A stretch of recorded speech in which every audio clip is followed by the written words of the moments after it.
All right, here we are, Apushians. This is our last note set. Modern history, as the slide notes, kind of in quotes because a lot of the stuff that we're talking about here is still very, very much relevant to modern day American politics. These are things that still deeply impact the world that we live in. There's a lot of people still alive who remember them. And so it's very hard for us to view them objectively in the same way that we do view other history. So you always want to be on alert for biases from me, certainly, and from your textbook and other things. It's not the same as talking about the Puritans, right? When you're talking about things that you lived through as a child or that your parents remember deeply. So we're picking up here in 1974, and we do roughly go through the present. We're going to go through the 1990s with some depth, and then kind of touch on a few little things that are a little more modern than that.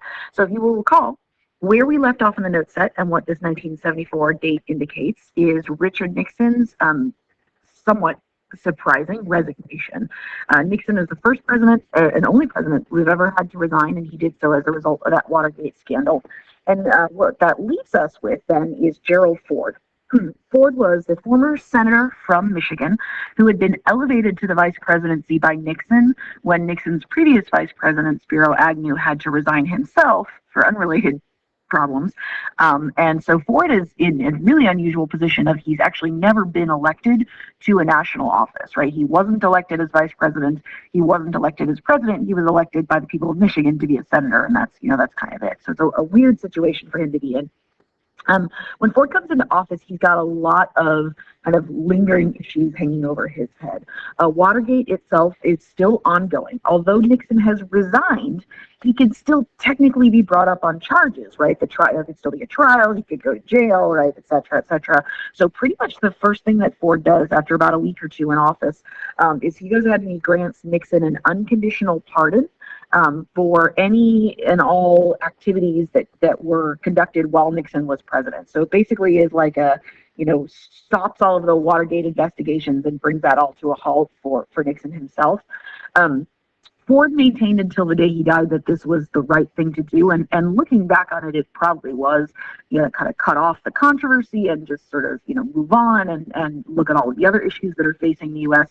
But at the time, it really didn't go over well. It kind of made it look like Ford was in on Watergate in some way, which he definitely wasn't, or like there was some sort of deal and Nixon said, oh, I'll step down and you get to be president. And in return, you grant me a pardon. So it really kind of taints Ford. It paints him with the Watergate brush, even though he wasn't himself involved.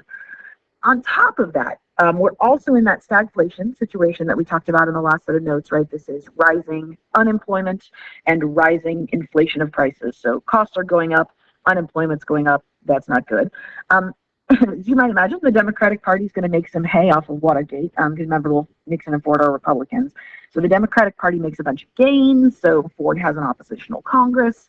Southeast Asia is still in turmoil. The Paris Peace Accords were signed in 73, but this is when, like 1974, when Ford becomes president, is when this North Vietnamese start to advance again. 1975 is when Saigon falls. There's a renewed problems in Korea in 74 and 75 as well. Panmunjom is the city that's right near the DMZ, the demilitarized zone, which is the line between North and South Korea. And there's a series of incidents in 74 and 75 that heightened tensions between North and South Korea. So it's like, oh, is that war going to start up again? So basically, when Ford comes into office, he's facing a pretty difficult situation. One of the first things that he's going to try to do on like the positive side is to start a campaign around anti-inflation.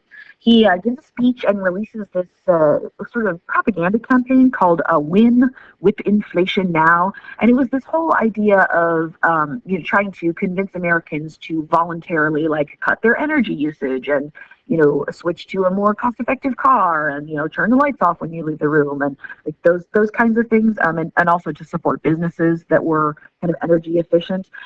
What Ford is going for here is he's trying for kind of a public relations kind of unity campaign, like the Double V for Victory, or like even if you go back to like the New Deal, like FDR's, the NRA, the National Recovery Administration, with the Blue Eagle, right? So the idea here is that you're trying to kind of get Americans to, pull together to face this problem.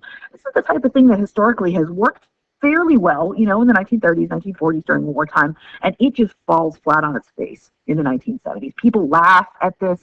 They take the WIN buttons, the WIN buttons, and they turn them upside down, and they say it stands for no immediate miracles, and like they just kind of mock it. And what the public reaction to this good-hearted campaign on the part of the Ford administration, what that shows, to me anyways, is how much our attitude towards the government and towards kind of participation in government has changed. There's a deep level of cynicism that really characterizes the 1970s, that we maybe haven't necessarily seen before, and that the American public just feels differently about the government after Watergate and Vietnam than we did during World War II or during the 1930s even. Meanwhile, while all that's going on, the Cold War itself continues. Pretty much for the most part, Ford just continues Nixon's foreign policy. So we continue détente, right? That keeps going. Kissinger stays on, so it's like a continuity there. The example of détente, remember détente is like we're sort of working with the Soviet Union a little more. And so the example of that during the Ford presidency is the signing of the Helsinki Accords, which was like a civil rights agreement, a humanitarian agreement between a bunch of different countries, signed in 1975. You can see on the slide here, but it's supposed to like protect basic rights of citizens in countries across the world. So that's a pretty big deal. Another thing that's ongoing but not going to be signed until Carter comes in is the negotiations for the second SALT treaty, and that's an arms limitation treaty. So ongoing détente. The real foreign policy area of crisis during the 70s in general and during the Ford administration specifically is going to be surrounding like oil and the Middle East more specifically.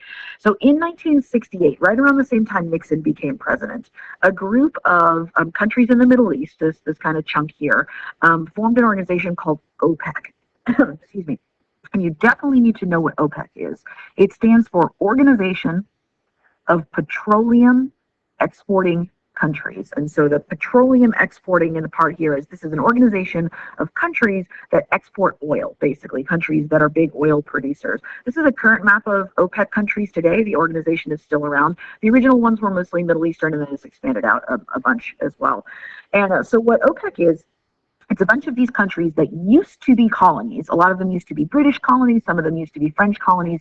Now they control their own, now they're self-governing. And what they're trying to do in many cases is they're trying to nationalize the oil industries so that instead of the profits going to, British Petroleum that's still owned by a bunch of, rich, British businessmen, that money instead goes into the, Iranian government or the Saudi Arabian government, and stays within the country itself.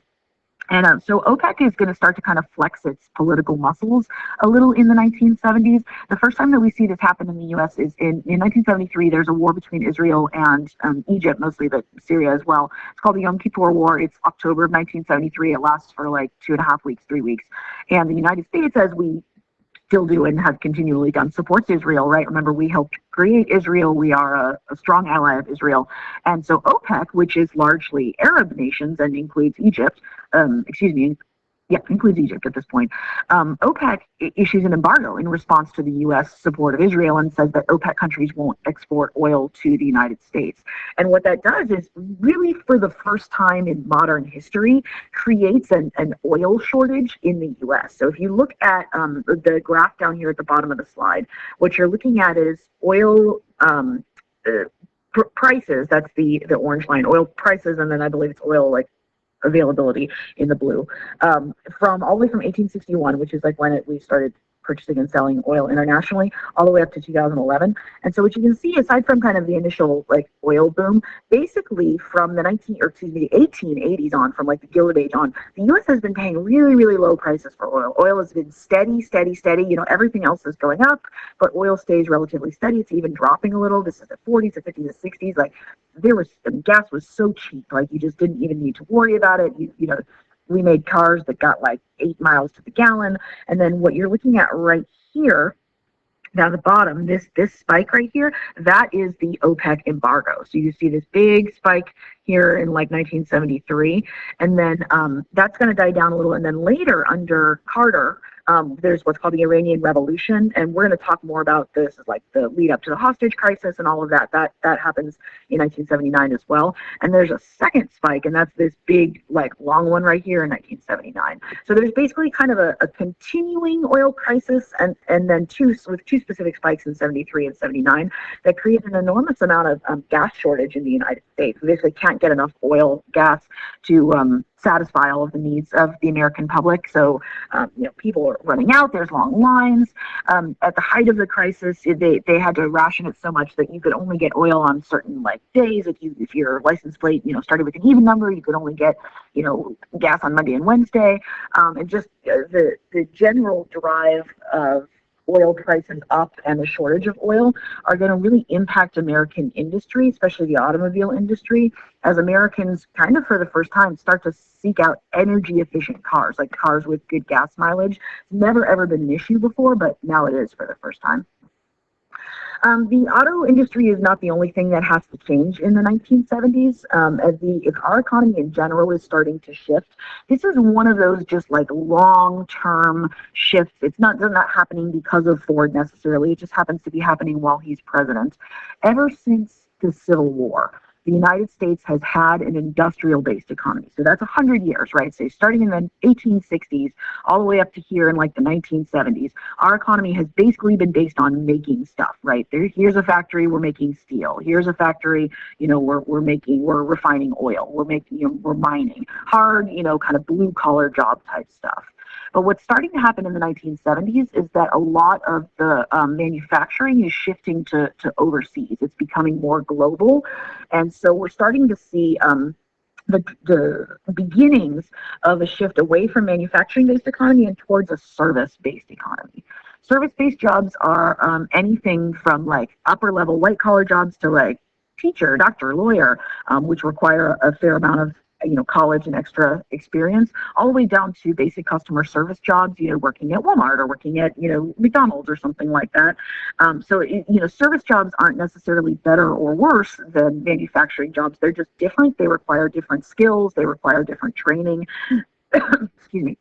And so there's just a lot of people who have kind of counted their whole lives on, being able to, drop out of high school as a sophomore, or maybe just finish high school and then, go and get a job at, Ford Motor Company and just work there for the rest of your life and live a basic, nice, middle class life without any college experience.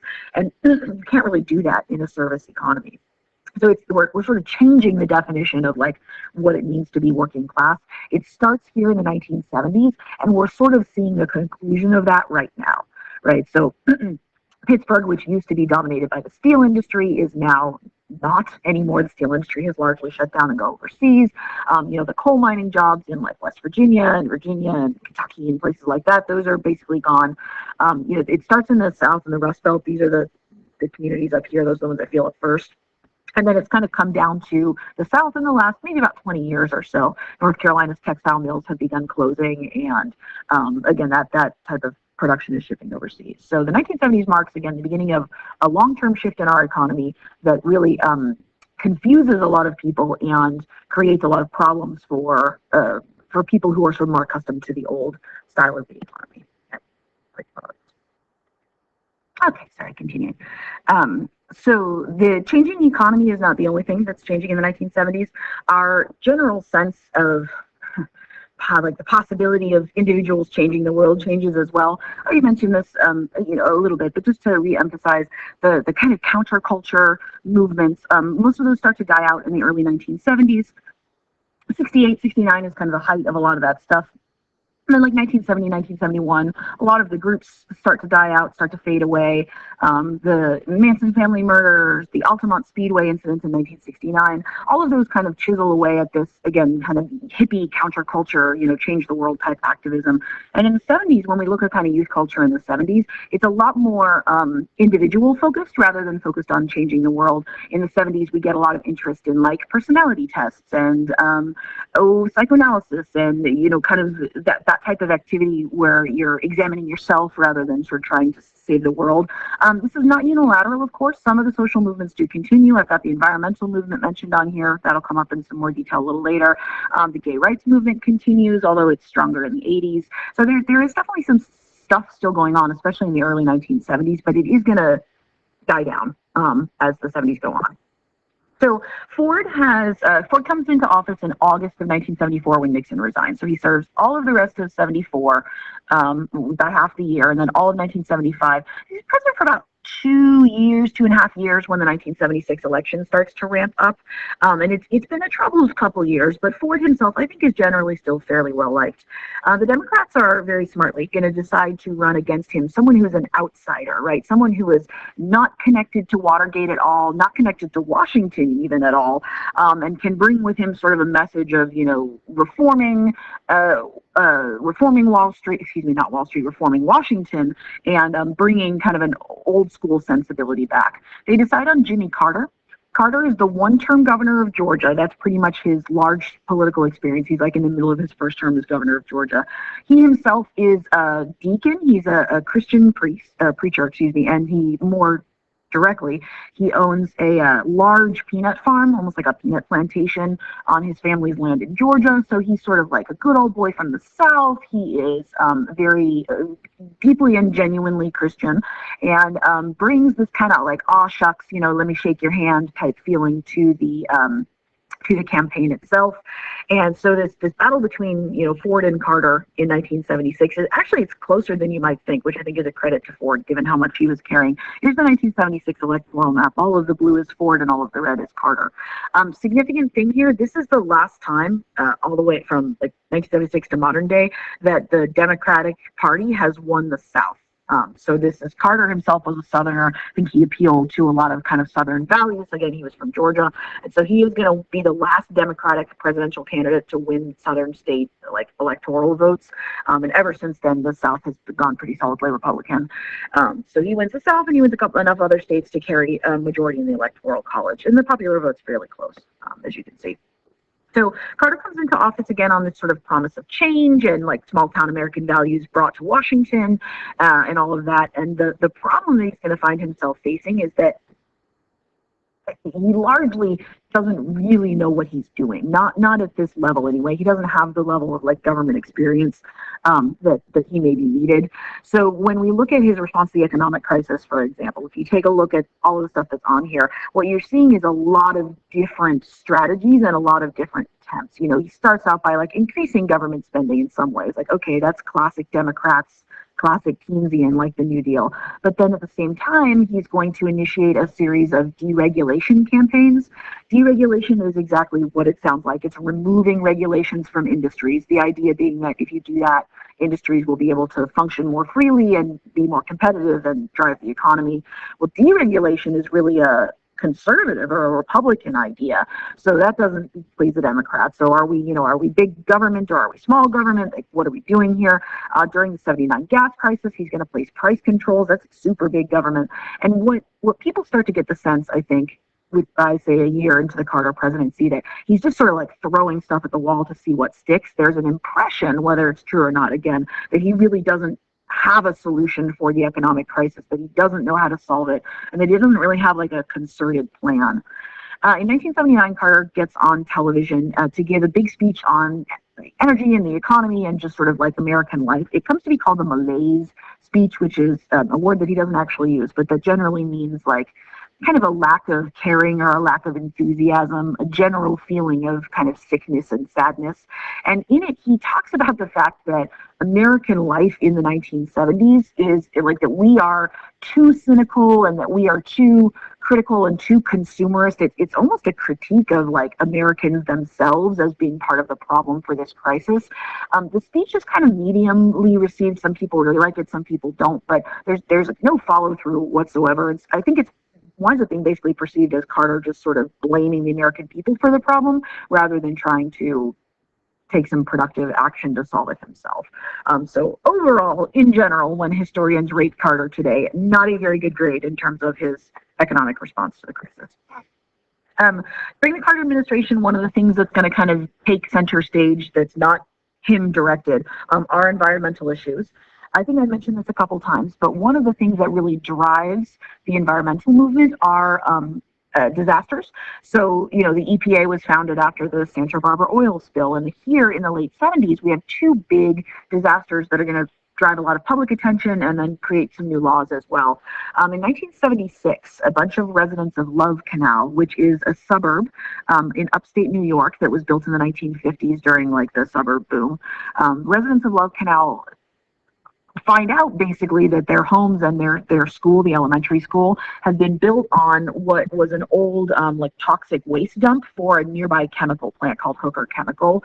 And they find this out basically because a lot of people in the community are exhibiting like sort of strange rates of cancer. Children are getting sick, and children are being born with like fairly severe birth defects at like a much higher level than was normal in other areas. And so it starts as about a 2.5, 3 year long saga by the residents of Love Canal to bring attention to this fact and also to try to get the state of New York to buy them out of their homes. Since New York had issued the permit to build on the land in the first place, their argument is that, the state should pay them for their homes and remove them, because obviously you can't just sell your home on a toxic waste dump. That's not going to sell very well, number one. So the Love Canal incident brings a lot of attention to the idea of like toxic waste dumping and like toxic waste cleanup. So there's that one.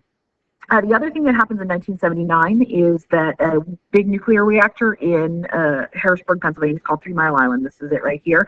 There's a leak in one of the reactor cores, and it leaks radiation over a sort of scarily widespread area. There isn't any official record of fallout, but understandably it freaks people out, this idea of a nuclear leak and radiation in the air and all that kind of stuff. And so this leads to a big like anti-nuclear movement that is pretty effective. We don't really build very many new nuclear power plants after 1979, after 3 Mile Island. Most of the ones that we have today are older than that because we kind of lose some confidence in the safety of nuclear power. So that's sort of the, I guess, downside things that are happening under Carter. On the more foreign policy side, if you sort of shift your attention away from domestic things and towards what's going on in the rest of the world, we are going to see at least a few positive things or victories for the Carter administration. When Carter comes into office, SALT II is already under negotiation. If you remember, SALT I was kind of like one of the key achievements of détente politics under Nixon and under Ford, and it limited arms and reduced like the size of the nuclear weapons stockpile for both the U.S. and the Soviet Union. So that was a pretty big deal. And so this one is signed. It's signed by Carter, even though again it's mostly negotiated during the Ford administration. But after SALT II, Carter's foreign policy is going to wind up taking a very different shift than Nixon and Ford. So we had détente under Nixon and Ford, kind of a warming of relations. We are more friendly with the Soviet Union. But under Carter, détente is going to break down. This is a really key understanding for the Carter administration. If you get us a Carter foreign policy question, you probably will need to know that détente breaks down under him in order to be able to answer that question. Largely, the reason why it breaks down is that Carter, who is, as I mentioned, a sort of deeply personally religious man, really believes that the United States should not be doing business with like quote unquote immoral governments that don't protect the human rights of their citizens and governments that don't like respect the rights of other nations. And unfortunately for détente, the two countries that very much fit into that category are China and the Soviet Union, with neither of which have very good human rights records at all. So essentially our ability to kind of get along with the Soviet Union at the leadership level really breaks down under Carter. And what we see towards the end of the Carter presidency is the Soviet Union taking its first kind of aggressive action to invade another country in a little while. In 1979, they're going to invade Afghanistan. They're going to overthrow the democratically elected government in Afghanistan and replace it with a communist government. And they're going to be fighting in Afghanistan for like the next 10 years. Afghanistan is basically going to wind up being the Soviet Union's Vietnam. It's going to be a long war where they're going to fight against like essentially guerrilla forces in the desert that they're really going to be unable to get out of. It's going to drain their finances and leave them in a bad way. So during the Carter administration, détente kind of breaks down. Other foreign affairs things not involving the Soviet Union, or not directly anyway. In 1977, Carter signs a treaty called the Panama Canal Treaty, and what we agreed to do in this treaty is to return the Panama Canal to the control of the Panamanian government. Remember, we've owned the Panama Canal since we built it in Teddy Roosevelt's administration. I think it was completed in 1916 or thereabouts. And so we've had it for almost 100 years at this point. And what we promised to do is to return the canal to Panama in the year 2000 or 1999 maybe. And we do that under Bill Clinton during Clinton's presidency. We're going to give up our rights to the Panama Canal.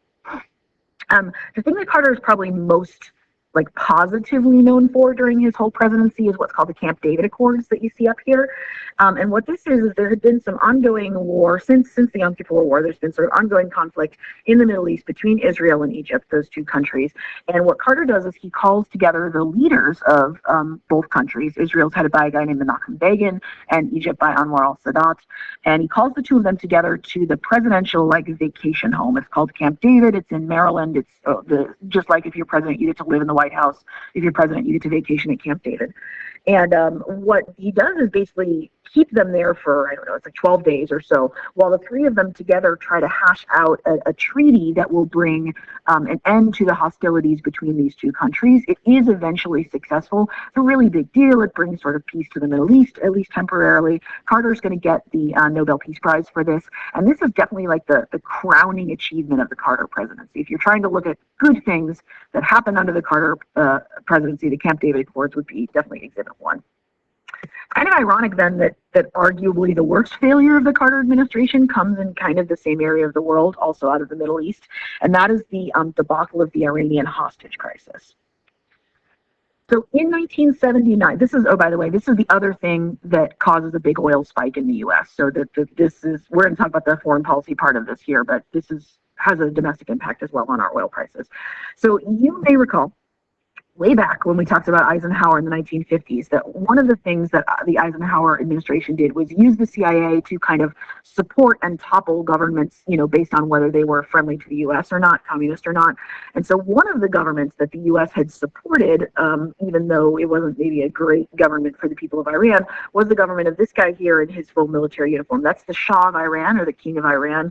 And in 1979, there is an overthrow of the Shah, coup against the Shah, by a religious Muslim cleric who goes by the title of Ayatollah, and his name is Khomeini, and that's Ayatollah Khomeini right there. So this is a civil war coup, and it's also a religious rebellion of devout Muslims against a more kind of westernized government.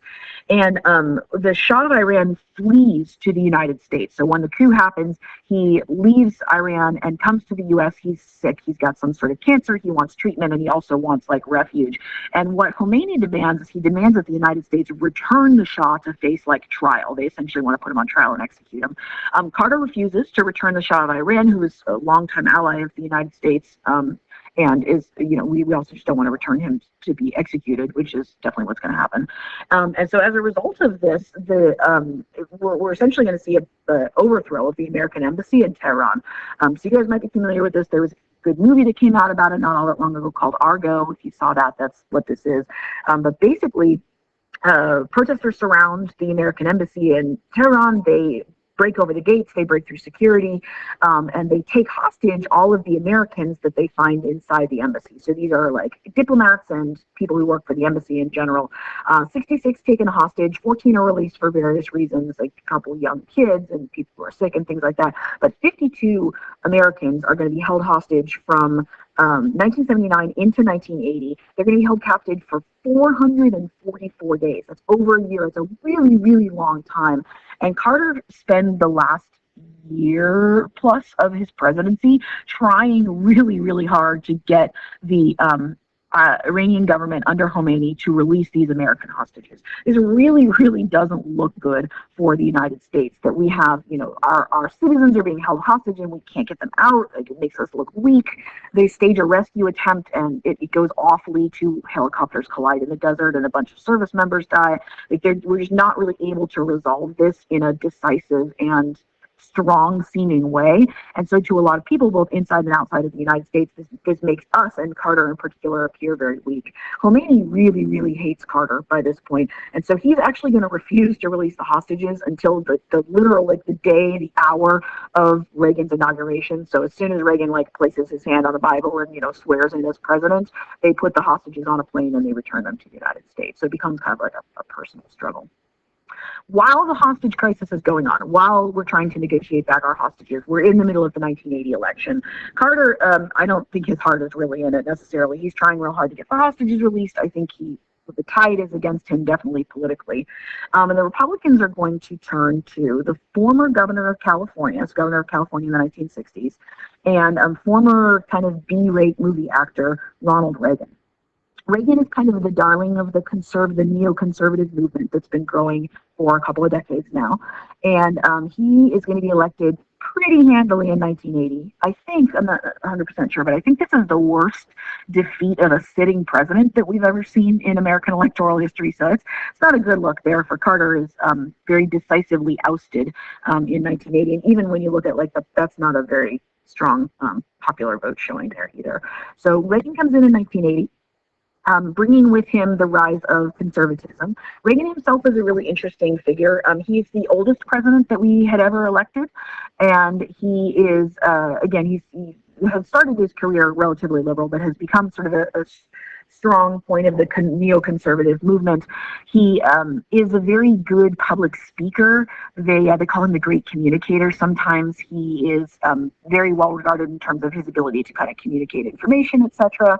There's a lot of criticisms that Reagan is kind of like uninvolved, or that he's just sort of, like sleeping or not doing much while other people are running the administration. But in reality, what a lot of people didn't know at the time, he's running a very strong and covert Cold War strategy, kind of similar to Eisenhower, with the kind of grandfatherly exterior coupled with steely-eyed Cold Warrior. And what Reagan represents, as I've mentioned here a couple of times now because it's quite important, is the culmination of a movement that's been going on since the 1950s by people who are dissatisfied with Eisenhower, and that is the rise of what is sort of modern day conservatism, right? I think most people who consider themselves conservative today look at Reagan as kind of the standard bearer of the movement. And what we have kind of joined for the first time is this idea of political conservatism, so pro-states' rights, right? Small federal government, pro-states' rights. Economically conservative, which is like lack of government spending, combined with socially conservative emphasis on traditional American values and Christianity, specifically for Christian, Judeo-Christian religions. Those three things combined become kind of the tent poles of this conservative movement, in opposition to the sort of floundering Democratic Party, which is still trying to kind of figure out what it means by itself. When Reagan takes office, pretty much the first thing that he does is try to address the economic crisis, which at this point has been going on for a decade, right? We've been in a recession. And so he introduces a set of programs that are usually referred to as Reaganomics. So that's Reagan plus economics, okay? The three things you see on the slide here are the three things you need to know about Reaganomics. Reaganomics includes a continuation and escalation of the deregulation of businesses that was already going on under Carter. It includes a reduction in growth in government spending, so trying to cut federal programs and reduce the budgets of existing federal programs and also stop creating new ones. It also includes a series of tax cuts for the wealthy and for businesses in general to try to stimulate economic growth in that way. The best summation Reagan quote is this one down here. This is from his first inaugural address, where he says, "In this present crisis," meaning the economic crisis, "government is not the solution to our problems. Government is the problem." Right. So this idea that kind of shrinking down government as much as possible and trying to get it out of the way so that businesses and the economy can work again. The often used name or term for the policies associated with Reaganomics is what's called trickle-down economics. It's more correctly known as supply side. That's the formal name. Trickle-down is more of a nickname. And the idea of trickle-down economics, it's almost exactly the reverse of what we saw under the New Deal. So in the New Deal, the idea was you pump money into society at the working class level. You give money to workers and, kind of small farm owners, and then they spend that money and it kind of floats the economy upwards. This goes the other way. This says that you prime the pump, you get the economy going again by providing tax breaks to businesses and tax breaks to wealthy individuals. When those people have more money, then they'll lower their prices, they'll hire more people. Now those people have more money, they're spending money on goods and services, and the economy improves. So this still today, again, defines the basic underlying economic principles of most people who consider themselves Republican. Again, the Democratic Party believes in more of a New Deal Keynesian, right, kind of pump priming from the bottom up, while the Republican Party tends to promote and adhere to this more kind of supply side economics, tax cuts for the wealthy, tax cuts for the job creators, right, for the businesses, that's the kind of thing that will drive the economy. Well, Reaganomics is still controversial today. If you line up 10 economists and ask them if Reaganomics worked, you get 10 different answers. But what is undeniable is that the recession does end by about fall of 1982. So by the time Reagan's been president for about a year, year and a half, our recession that we've been in for about a decade has officially ended. We're looking at GDPs here. So we've been negative, right, when Reagan comes into office, and we start to see positive GDPs here in like 82. And by the time we're in 83, we're in a fairly full recovery. The 1980s is going to be an economically strong decade for the U.S. It's a kind of a boom decade. Business is doing well. Wall Street is doing well. And so to people who like Reagan and people who are Republicans, this is, well, Reaganomics works. Like, it's this clear sign. People who don't like Reaganomics and don't want to give Reagan credit for this just say, well, it's part of the business cycle. The recession ended, and that these policies themselves actually caused the next recession in the 1990s, about 10 years away. So either you love Reaganomics and you credit it with fixing the economy, or if you dislike Reaganomics, you say that it was a short-term, like temporary fix that only caused like long-term problems down the line. So that's the economic conservatism side. The social conservatism side, like I said, is coming from a rising tide that sort of starts in the 1970s and then really strengthens in the 80s around like Christian conservatism. So in the 1970s and 80s, we start to see a rising influence of like this kind of newer evangelical style Christianity. Sometimes you'll hear people call this the Third Great Awakening. That's not a always used term, but it's definitely one that I've seen from various historical sources. A couple of names to know. In the 1970s, a preacher named Jerry Falwell is going to form a coalition that he calls the Moral Majority. Excuse me.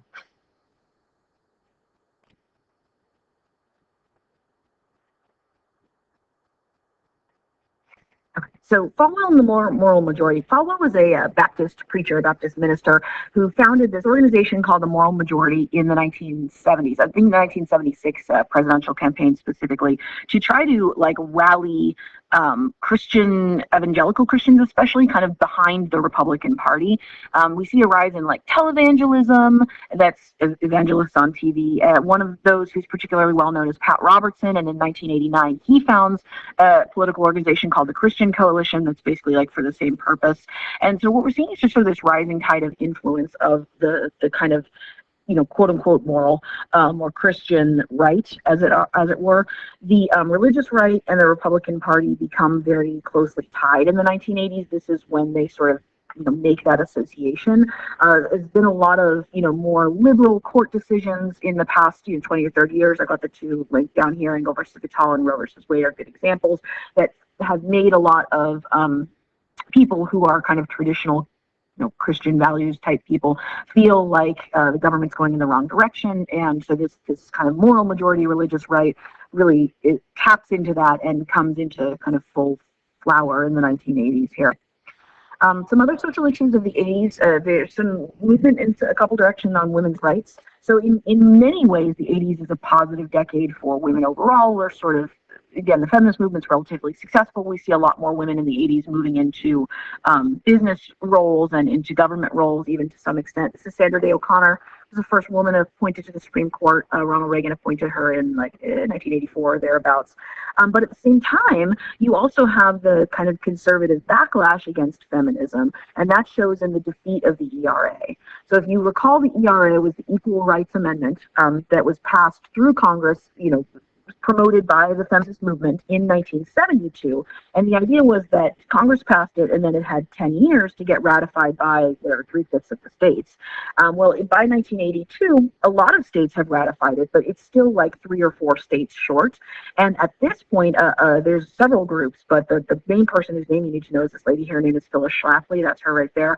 The Alita stopped the ERA movement essentially as a backlash against like feminist ideas and a call to, for sort of traditional gender roles, and on the idea that like the ERA will actually kind of remove protections from women, divorce protections and things of that nature. You can see the Schlafly quote down here, that sort of emphasizes or encompasses that type of attitude, and it's successful. So the ERA fails. It doesn't get ratified by enough states by 1982, and it kind of dies off. Although just recently, the state of Nevada passed it like within the last month or so. So we'll see what's going on with that. So in women's issues, a little bit of movement forward kind of in business, I guess you could say, but then a lot of pushback governmentally against the ideas of feminism.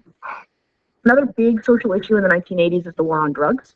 The kind of war on drugs generally is said to start in 1970 with the passing of the Controlled Substances Act by Nixon, which makes drug crimes federal crimes rather than state-level crimes, and criminalizes things like, this is the one that makes marijuana like a class 1 substance and other things of that nature.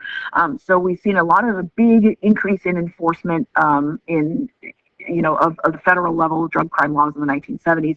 And then in the 1980s, there's a really big focus on the epidemic of crack cocaine that's really hurting and endemic in a lot of inner cities. The First Lady of the United States, Nancy Reagan, involves herself with a series of like anti-drug campaigns targeted at kids. Just Say No is her sort of famous slogan. They have DARE, drug abuse resistance education. So if you, when you were like in 4th or 5th grade, if you did like, a little drug education thing where they taught you about, what drugs are bad and things like that, a lot of that comes out of the 1980s, and Nancy Reagan is a sort of spokesperson for that. On the social issues side of things, the 80s is really where the gay rights movement, we're going to see a lot of kind of emphasis on this particular movement. The gay rights movement starts in 1969 after a series of riots at a place called the Stonewall Inn, which was basically a gay bar in Greenwich Village in New York. Conflict between the police and the patrons of the bar leads to a series of riots, and then leads to a movement, and that's a fairly common pattern that we've seen. But it's in the 70s and then the 80s that San Francisco kind of becomes the center of the community. We start to see the first gay pride parades in the 1970s, and then in 1978, the first openly gay politician elected in the United States was Harvey Milk, who was elected to the city council in San Francisco, and he and then the mayor of San Francisco, who was sort of seen as being favorable to the gay community, were both assassinated in a really weird case, interesting but weird case, by a sort of disgruntled fellow congressman. Didn't necessarily have anything specifically to do with him being gay, but a lot of people really felt like it did, and so that sort of drives the movement forward as well. And then in the 1980s, the really big issue for the gay community becomes the AIDS epidemic. So the AIDS has been around since like the 1930s in Africa, and it's been around since about the 1960s in the United States, but in small enough numbers that we don't really track it. When it first becomes identified as a disease, it's in about 1981 or thereabouts in the gay male community in New York. And what doctors find is that there's a weird incidence, a number of gay men who have just these really bizarre cancers that you don't really see in like the normal population. And so for a while, for like a year or two, AIDS was actually called GRID disease or GRIDS disease originally, which stands for gay-related immune deficiency syndrome. So there was quite a while where people actually thought that this came from being gay. And then, it's not until further study that we named AIDS, and then we sort of come to understand that it's something that can be transmitted in a number of different ways. But the AIDS epidemic goes on for a really long time, and there's remarkably little government response to the AIDS epidemic, and a lot of people who don't like Reagan, this is one of the big things that they often blame him for, that the Reagan government essentially doesn't really say anything and doesn't really set aside any money for AIDS research. It's this, it's killing people right and left. It's this awful disease that we don't know anything about, and we don't know how to cure, and we don't know how to deal with. We don't even really know what it is. But the government's not doing anything, and a lot of people feel that was because, it dealt mainly with gay people, and so the Reagan administration didn't care that much about that. So again, if you're not a Reagan fan, this would be an anti-Reagan fact for you. On the positive side, if you are a Reagan fan, that's going to mostly come from Reagan's handling of the Cold War and of the breakup of the Soviet Union. And so that is what we'll come to in part two of these notes, which will deal with the rest of the Reagan administration, the end of the Cold War, and kind of what we've got to look forward to since the end of the Cold War. So I will see you guys back next time. Next time, our last note set ever. So thank you for your time.